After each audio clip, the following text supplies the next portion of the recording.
नमस्कार मित्रांनो, आपण पाहू शकता ही चना डाळ बनवण्याची तिसरी स्टेप आहे, ज्यात चण्याचे संपूर्ण साल्ट निघालेले आहे.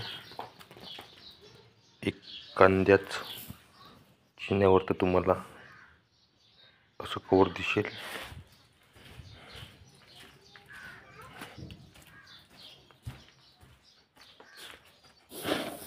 ही काल बनवलेली चना डाळ,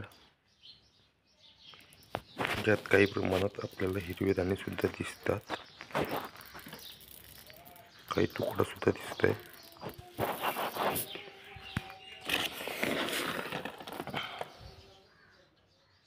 काही लागलेला पांढरा दाणा सुद्धा दिसत आहे आपल्याला. हा बघा, ह्याला तेल पाणी लावलेलं आहे.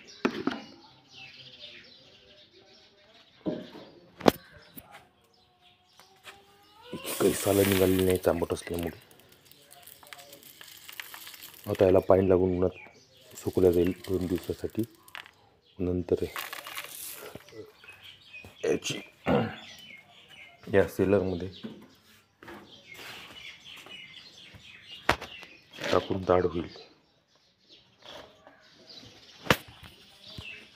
हे बघू शकताच ना. व्हिडिओ आवडल्यास लाईक करा, शेअर्स करा आणि कमेंट करा. धन्यवाद.